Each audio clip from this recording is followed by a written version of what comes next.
ਚੋਣ ਆਯੋਗ ਸਾਡੇ ਦੇਸ਼ ਦੀ ਇੱਕ ਬਹੁਤ ਮਹੱਤਵਪੂਰਨ ਸੰਸਥਾ ਹੈ। ਇਸ ਕੁਐਸਚਨ ਵਿੱਚ ਅਸੀਂ ਚਰਚਾ ਕਰਾਂਗੇ ਕਿ ਚੋਣ ਆਯੋਗ ਨਾਲ ਸੰਬੰਧਿਤ ਸੰਵਿਧਾਨਕ ਵਿਵਸਥਾਵਾਂ ਕਿਹੜੀਆਂ-ਕਿਹੜੀਆਂ ਹਨ ਅਤੇ ਮੁੱਖ ਕਾਨੂੰਨੀ ਵਿਵਸਥਾਵਾਂ ਕਿਹੜੀਆਂ-ਕਿਹੜੀਆਂ ਹਨ ਜਿਹੜੀਆਂ ਚੋਣ ਆਯੋਗ ਦੀ ਕਾਰਜਸ਼ੀਲਤਾ ਨੂੰ ਪ੍ਰਭਾਵਿਤ ਕਰਦੀਆਂ ਹਨ, ਕਾਰਜਸ਼ੀਲਤਾ ਨੂੰ ਰੈਗੂਲੇਟ ਕਰਦੀਆਂ ਹਨ। ਚੋਣ ਆਯੋਗ ਨੂੰ ਇੰਨਾ ਮਹੱਤਵਪੂਰਨ ਕਿਉਂ ਮੰਨਿਆ ਜਾਂਦਾ ਹੈ? ਇਸ ਦੇ ਬੜੇ ਸੰਜੀਦਾ ਕਾਰਨ ਹਨ, ਕਿਉਂਕਿ ਚੋਣਾਂ ਹੀ ਕਿਸੇ ਲੋਕਤੰਤਰ ਦਾ ਥੰਮ ਹੁੰਦੀਆਂ ਹਨ। ਜੇਕਰ ਚੋਣਾਂ ਸਾਫ਼ ਸੁਥਰੀਆਂ ਨਹੀਂ ਹੋਣਗੀਆਂ, ਚੋਣਾਂ ਦੇ ਵਿੱਚ ਧਾਂਦਲੀਆਂ ਹੋਣਗੀਆਂ, ਤਾਂ ਲੋਕਾਂ ਦਾ ਨਾ ਸਿਰਫ ਚੋਣ ਪ੍ਰਕਿਰਿਆ ਤੋਂ ਭਰੋਸਾ ਉੱਠੇਗਾ, ਲੋਕਾਂ ਦਾ ਭਰੋਸਾ ਲੋਕਤੰਤਰ ਤੋਂ ਵੀ ਉੱਠ ਜਾਵੇਗਾ, ਜਿਹੜਾ ਕਿ ਕਿਸੇ ਵੀ ਲੋਕਤੰਤਰ ਲਈ ਬਹੁਤ ਖਤਰਨਾਕ ਰੁਝਾਨ ਕਿਹਾ ਜਾ ਸਕਦਾ ਹੈ। ਸਾਡੇ ਸੰਵਿਧਾਨ ਬਣਾਉਣ ਵਾਲੇ ਇਸ ਤੱਥ ਤੋਂ ਚੰਗੀ ਤਰ੍ਹਾਂ ਜਾਣੂ ਸਨ। ਇਸ ਲਈ ਉਹਨਾਂ ਨੇ ਸੰਵਿਧਾਨ ਦੇ ਵਿੱਚ ਇੱਕ ਇਸ ਤਰ੍ਹਾਂ ਦੀ ਬੋਡੀ ਦੀ ਵਿਵਸਥਾ ਕੀਤੀ ਹੈ ਜਿਹੜੀ ਸਾਫ਼ ਸੁਥਰੀਆਂ ਚੋਣਾਂ ਕਰਵਾਉਣ ਲਈ ਜ਼ਿੰਮੇਵਾਰ ਹੈ, ਸ਼ਕਤੀਸ਼ਾਲੀ ਹੈ। ਜ਼ਿੰਮੇਵਾਰੀ ਵੀ ਦਿੱਤੀ ਗਈ ਹੈ, ਇਸ ਨੂੰ ਅਧਿਕਾਰ ਵੀ ਦਿੱਤਾ ਗਿਆ ਹੈ, ਸ਼ਕਤੀਆਂ ਵੀ ਦਿੱਤੀਆਂ ਗਈਆਂ ਹਨ। ਇਸ ਬੋਡੀ ਨੂੰ ਅਸੀਂ ਚੋਣ ਆਯੋਗ ਕਹਿੰਦੇ ਹਾਂ। ਕਈ ਵਾਰੀ ਸਾਡੇ ਲੋਕਤੰਤਰ ਦੇ ਵਿੱਚ ਇਸ ਤਰ੍ਹਾਂ ਦਾ ਸਮਾਂ ਆਇਆ ਹੈ ਜਦੋਂ ਸਾਨੂੰ ਲੱਗਿਆ ਹੈ ਕਿ ਸਾਡੀਆਂ ਸੰਵਿਧਾਨਕ ਸੰਸਥਾਵਾਂ 'ਤੇ ਪੂਰੀ ਤਰ੍ਹਾਂ ਨਾਲ ਕੇਂਦਰ ਸਰਕਾਰ ਨੇ ਕਬਜ਼ਾ ਕਰ ਲਿਆ ਹੈ, ਉਹ ਸੁਤੰਤਰ ਹੋ ਕੇ ਕੰਮ ਨਹੀਂ ਕਰ ਸਕਣਗੀਆਂ। ਪਰੰਤੂ ਚੋਣ ਆਯੋਗ ਨੇ ਆਪਣੀ ਉਚਿਤਤਾ ਨੂੰ ਵਾਰ-ਵਾਰ ਸਿੱਧ ਕੀਤਾ ਹੈ।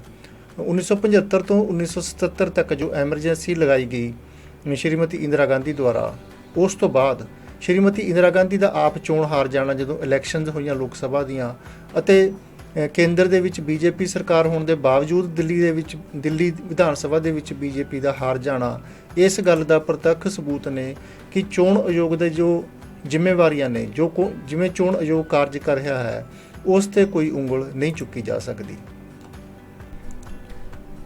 ਪਿਛਲੇ ਕੁਝ ਸਮੇਂ ਦੌਰਾਨ ਚੋਣ ਆਯੋਗ ਦੀ ਕਾਰਜ ਪ੍ਰਣਾਲੀ 'ਤੇ ਕੁਝ ਸਵਾਲ ਵੀ ਉੱਠਣੇ ਸ਼ੁਰੂ ਹੋਏ ਹਨ, ਤੇ ਚੋਣ ਆਯੋਗ ਨੂੰ ਇੱਕ ਸੰਵਿਧਾਨਕ ਸੰਸਥਾ ਹੋਣ ਦੇ ਨਾਤੇ ਇਹ ਧਿਆਨ ਰੱਖਣਾ ਚਾਹੀਦਾ ਹੈ ਕਿ ਜਿੰਨਾ ਇਹ ਜ਼ਰੂਰੀ ਹੈ ਕਿ ਚੋਣ ਆਯੋਗ ਨਿਰਪੱਖ ਹੋਵੇ, ਉਨਾ ਹੀ ਇਹ ਜ਼ਰੂਰੀ ਹੈ ਕਿ ਜਨਤਾ ਨੂੰ ਸਪਸ਼ਟ ਰੂਪ ਦੇ ਵਿੱਚ ਦਿਖਾਈ ਦੇਵੇ ਕਿ ਚੋਣ ਆਯੋਗ ਨਿਰਪੱਖ ਹੈ। ਚੋਣ ਆਯੋਗ ਕਿਸੇ ਪਾਰਟੀ ਦੇ ਹੱਕ ਦੇ ਵਿੱਚ ਨਹੀਂ ਭੁਗਤ ਰਿਹਾ, ਚੋਣ ਆਯੋਗ ਕਿਸੇ ਸਰਕਾਰ ਦੇ ਪ੍ਰਭਾਵ ਦੇ ਵਿੱਚ ਅਧੀਨ ਨਹੀਂ ਹੈ। ਜੋ ਮੁੱਖ ਕੁਐਸਚਨ ਉੱਠ ਰਹੇ ਹਨ ਚੋਣ ਆਯੋਗ ਨਾਲ ਸੰਬੰਧਿਤ, ਉਹ ਹਨ EVMs ਦੀ ਵਰਤੋਂ ਨਾਲ ਸੰਬੰਧਿਤ, ਕਿ EVMs ਨੇ ਜਿਹੜੀਆਂ ਉਹ ਸੇਫ ਨੇ, ਉਹਨਾਂ ਨਾਲ ਕੋਈ ਛੇੜਛਾੜ ਕੀਤੀ ਜਾ ਸਕਦੀ ਹੈ ਜਾਂ ਨਹੀਂ ਕੀਤੀ ਜਾ ਸਕਦੀ। 2021 ਦੇ ਵਿੱਚ ਜੋ ਵਿਧਾਨ ਸਭਾ ਦੀਆਂ ਇਲੈਕਸ਼ਨਜ਼ ਹੋਈਆਂ ਨੇ ਕੁਝ ਰਾਜਾਂ ਦੇ ਵਿੱਚ, ਉਹਨਾਂ ਇਲੈਕਸ਼ਨ ਦੇ ਦੌਰਾਨ ਕਿਸੇ ਪਾਰਟੀ ਦੇ ਕੈਂਡੀਡੇਟ ਦੀ ਕਾਰ ਦੇ ਵਿੱਚੋਂ EVMs ਦਾ ਬਰਾਮਦ ਹੋਣਾ, ਇਹ ਚੋਣ ਆਯੋਗ ਵੱਲ ਜੋ ਉਂਗਲਾਂ ਉੱਠ ਰਹੀਆਂ ਹਨ ਉਹਨਾਂ ਨੂੰ ਹੋਰ ਮਜ਼ਬੂਤ ਕਰਦਾ ਹੈ। ਇਸ ਲਈ ਚੋਣ ਆਯੋਗ ਨੂੰ ਧਿਆਨ ਰੱਖਣਾ ਚਾਹੀਦਾ ਹੈ ਕਿ ਚੋਣ ਆਯੋਗ ਸਪਸ਼ਟ ਰੂਪ ਦੇ ਵਿੱਚ ਦਿਖਾਈ ਦੇਵੇ ਜਨਤਾ ਨੂੰ ਕਿ ਚੋਣ ਆਯੋਗ ਸਾਡਾ ਨਿਰਪੱਖ ਹੈ। ਆਓ ਹੁਣ ਅਸੀਂ ਚਰਚਾ ਕਰਦੇ ਹਾਂ ਕਿ ਚੋਣ ਆਯੋਗ ਨਾਲ ਸੰਬੰਧਿਤ ਮੁੱਖ ਸੰਵਿਧਾਨਕ ਅਤੇ ਕਾਨੂੰਨੀ ਵਿਵਸਥਾਵਾਂ ਕਿਹੜੀਆਂ-ਕਿਹੜੀਆਂ ਹਨ। ਚੋਣ ਆਯੋਗ ਦੀ ਵਿਵਸਥਾ ਹੈ ਜੋ ਉਹ ਸਾਡੇ ਸੰਵਿਧਾਨ ਦੇ ਵਿੱਚ ਹੀ ਕੀਤੀ ਗਈ ਹੈ। ਸੰਵਿਧਾਨ ਦੇ ਆਰਟੀਕਲ 324 ਵਿੱਚ ਕਿਹਾ ਗਿਆ ਹੈ ਕਿ ਭਾਰਤ ਦਾ ਇੱਕ ਚੋਣ ਆਯੋਗ ਹੋਵੇਗਾ। ਸੰਵਿਧਾਨਕ ਸੰਸਥਾ ਹੋਣ ਕਰਕੇ ਚੋਣ ਆਯੋਗ ਦਾ ਰੁਤਬਾ ਬਹੁਤ ਉੱਚਾ ਹੈ। ਇਸ ਨੂੰ ਸੰਵਿਧਾਨਕ ਸੰਸਥਾ ਹੋਣ ਦਾ ਮਾਣ ਪ੍ਰਾਪਤ ਹੈ।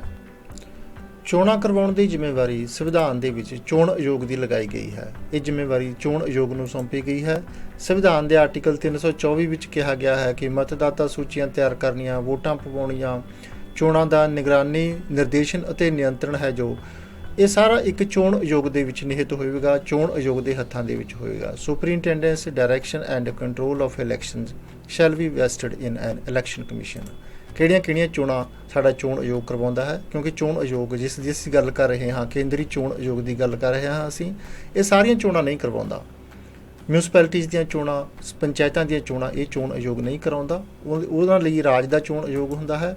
ਜਿਸ ਚੋਣ ਆਯੋਗ ਬਾਰੇ ਅਸੀਂ ਪੜ੍ਹ ਰਹੇ ਹਾਂ ਉਹ ਸੰਸਦ ਦੇ ਦੋਵਾਂ ਹੀ ਸਦਨਾਂ ਦੀਆਂ ਚੋਣਾਂ ਕਰਵਾਉਣ ਦੀ ਜ਼ਿੰਮੇਵਾਰੀ ਨਿਭਾਉਂਦਾ ਹੈ, ਰਾਜਾਂ ਦੇ ਵਿਧਾਨ ਮੰਡਲਾਂ ਦੀਆਂ ਚੋਣਾਂ ਕਰਵਾਉਣ ਦੀ ਜ਼ਿੰਮੇਵਾਰੀ ਨਿਭਾਉਂਦਾ ਹੈ, ਭਾਰਤ ਦਾ ਰਾਸ਼ਟਰਪਤੀ, ਭਾਰਤ ਦਾ ਉਪ ਰਾਸ਼ਟਰਪਤੀ, ਇਹ 4 ਤਰ੍ਹਾਂ ਦੀਆਂ ਚੋਣਾਂ ਕਰਵਾਉਣ ਦੀ ਜ਼ਿੰਮੇਵਾਰੀ ਸਾਡਾ ਕੇਂਦਰੀ ਚੋਣ ਆਯੋਗ ਨਿਭਾਉਂਦਾ ਹੈ।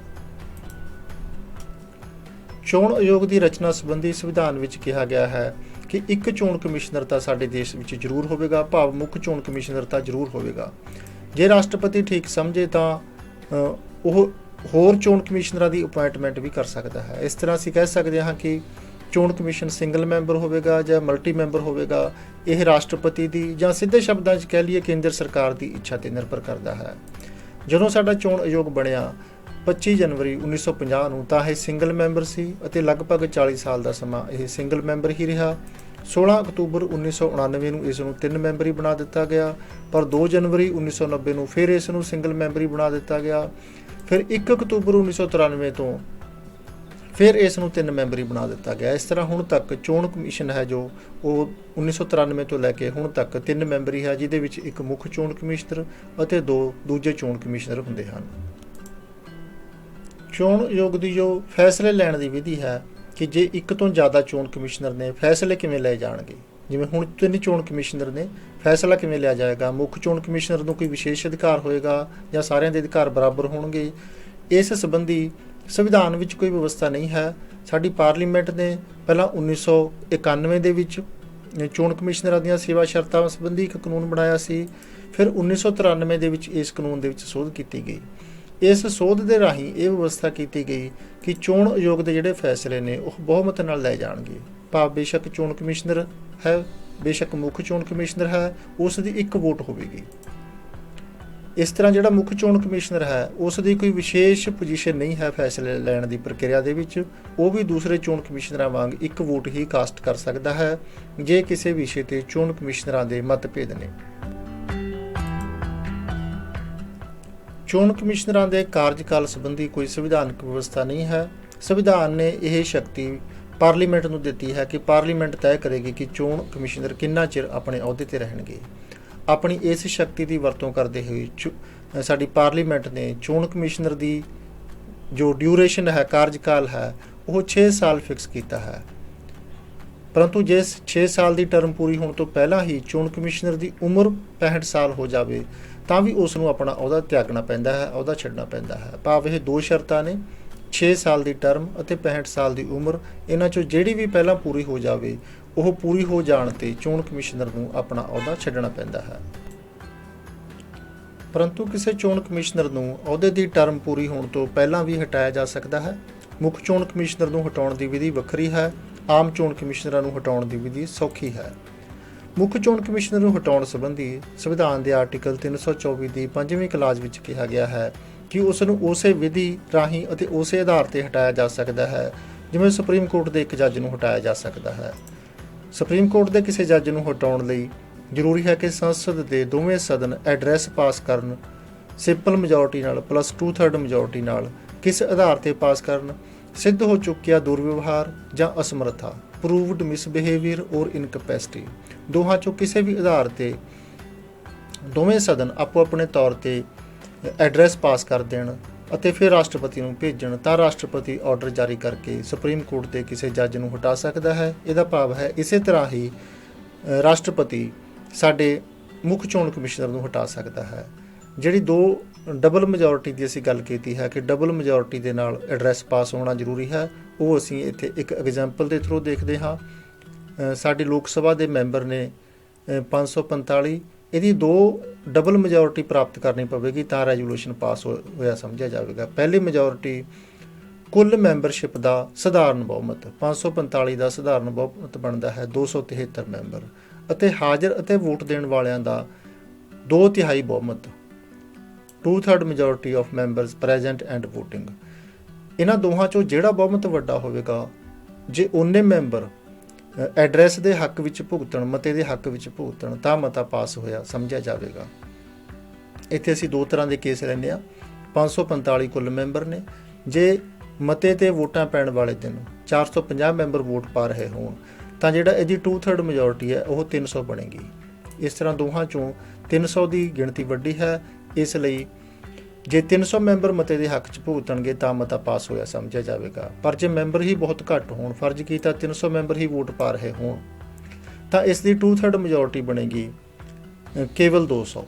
ਇਹਨਾਂ ਦੇ ਵਿੱਚੋਂ ਜਿਹੜੀਆਂ ਡਬਲ ਮੈਜੋਰਟੀ ਹੈ 200 ਦੇ ਨਾਲੋਂ 273 ਦੀ ਗਿਣਤੀ ਵੱਡੀ ਹੈ, ਇਸ ਲਈ ਜੇ 300 ਮੈਂਬਰ ਵੀ ਵੋਟ ਪਾ ਰਹੇ ਹੋਣ, ਜੇ 273 ਮੈਂਬਰ ਉਹਨਾਂ 'ਚੋਂ ਮਤੇ ਦੇ ਹੱਕ ਵਿੱਚ ਹੋਣ, ਚੀਫ ਇਲੈਕਸ਼ਨ ਕਮਿਸ਼ਨਰ ਨੂੰ ਹਟਾਉਣ ਦੇ ਮਤੇ ਵਾਲੇ, ਤਾਂ ਉਹ ਮਤਾ ਜਿਹੜਾ ਉਸ ਹਾਊਸ 'ਚੋਂ ਪਾਸ ਸਮਝਿਆ ਜਾਵੇਗਾ। ਫਿਰ ਇਸੇ ਤਰ੍ਹਾਂ ਉਹ ਦੂਸਰੇ ਹਾਊਸ 'ਚੋਂ ਪਾਸ ਹੋਵੇਗਾ, ਫਿਰ ਰਾਸ਼ਟਰਪਤੀ ਕੋਲ ਜਾਵੇਗਾ। ਰਾਸ਼ਟਰਪਤੀ ਦੇ ਸਾਈਨ ਕਰਨ ਤੋਂ ਬਾਅਦ ਚੀਫ ਇਲੈਕਸ਼ਨ ਕਮਿਸ਼ਨਰ ਨੂੰ ਆਪਣਾ ਅਹੁਦਾ ਛੱਡਣਾ ਪਵੇਗਾ। ਅਤੇ ਜਿਹੜੇ ਦੂਸਰੇ 2 ਚੋਣ ਕਮਿਸ਼ਨਰ ਨੇ ਉਹਨਾਂ ਨੂੰ ਹਟਾਉਣ ਲਈ ਇਹ ਵਿਧੀ ਨਹੀਂ ਅਪਣਾਉਣ ਦੀ ਜ਼ਰੂਰਤ ਨਹੀਂ ਪੈਂਦੀ। ਉਹਨਾਂ ਨੂੰ ਰਾਸ਼ਟਰਪਤੀ ਡਾਇਰੈਕਟ ਹਟਾ ਸਕਦਾ ਹੈ, ਕੇਵਲ ਮੁੱਖ ਚੋਣ ਕਮਿਸ਼ਨਰ ਦੀ ਸਲਾਹ ਲੈ ਕੇ।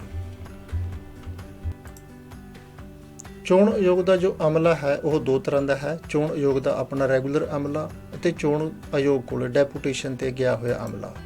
ਚੋਣ ਆਯੋਗ ਦੇ ਕੰਮ ਇਸ ਤਰ੍ਹਾਂ ਦੇ ਨੇ ਕਿ ਜਾਂ ਤਾਂ ਇਸ ਦੇ ਕੰਮ ਬਹੁਤ ਥੋੜੇ ਹੁੰਦੇ ਨੇ ਜ਼ਿੰਮੇਵਾਰੀਆਂ, ਜਾਂ ਫਿਰ ਇਲੈਕਸ਼ਨ ਦੇ ਦੌਰਾਨ ਇਸ ਦੀਆਂ ਜ਼ਿੰਮੇਵਾਰੀਆਂ ਬਹੁਤ ਵੱਧ ਜਾਂਦੀਆਂ ਨੇ। ਇਸ ਲਈ ਚੋਣ ਆਯੋਗ ਦਾ ਜੋ ਆਪਣਾ ਅਮਲਾ ਹੈ, ਆਪਣਾ ਰੈਗੂਲਰ ਸਟਾਫ ਹੈ, ਉਸ ਦੀ ਗਿਣਤੀ ਬਹੁਤ ਹੀ ਜ਼ਿਆਦਾ ਨਹੀਂ ਹੈ। ਭਾਰਤ ਦੇ ਰਾਸ਼ਟਰਪਤੀ ਅਤੇ ਰਾਜਪਾਲਾਂ ਦੀ ਜ਼ਿੰਮੇਵਾਰੀ ਹੈ ਕਿ ਜਦੋਂ ਇਲੈਕਸ਼ਨ ਹੋ ਰਹੀਆਂ ਹੋਣ, ਚੋਣ ਆਯੋਗ ਰਾਸ਼ਟਰਪਤੀ ਅਤੇ ਰਾਜਪਾਲ ਤੋਂ, ਜਾਂ ਅਸੀਂ ਸਿੱਧੇ ਸ਼ਬਦਾਂ ਦੇ ਵਿੱਚ ਕਹਿ ਲਈਏ ਰਾਜ ਸਰਕਾਰ ਅਤੇ ਕੇਂਦਰ ਸਰਕਾਰ ਤੋਂ ਸਟਾਫ ਦੀ ਮੰਗ ਕਰ ਸਕਦਾ ਹੈ। ਚੋਣ ਆਯੋਗ ਨੂੰ ਜਿੰਨੇ ਸਟਾਫ ਦੀ ਜ਼ਰੂਰਤ ਹੈ, ਲੋੜੀਂਦਾ ਸਟਾਫ ਮੁਹੱਈਆ ਕਰਵਾਉਣਾ ਸਰਕਾਰ ਦੀ ਜ਼ਿੰਮੇਵਾਰੀ ਹੈ, ਕੇਂਦਰ ਸਰਕਾਰ ਦੀ ਜ਼ਿੰਮੇਵਾਰੀ ਹੈ। ਰਾਜਾਂ ਨਾਲ ਸੰਬੰਧਿਤ ਸਟਾਫ ਹੈ ਉਹ ਰਾਜ ਸਰਕਾਰ ਦੀ ਜ਼ਿੰਮੇਵਾਰੀ ਹੈ। ਇਹ ਸੀ ਚੋਣ ਆਯੋਗ ਨਾਲ ਸੰਬੰਧਿਤ ਮੁੱਖ ਸੰਵਿਧਾਨਕ ਅਤੇ ਕਾਨੂੰਨੀ ਵਿਵਸਥਾਵਾਂ। ਇਹਨਾਂ ਵਿਵਸਥਾਵਾਂ ਦੇ ਅਧੀਨ ਸਾਡਾ ਚੋਣ ਆਯੋਗ ਕਾਰਜ ਕਰਦਾ ਹੈ। ਬਹੁਤ ਬਹੁਤ ਧੰਨਵਾਦ। Good luck.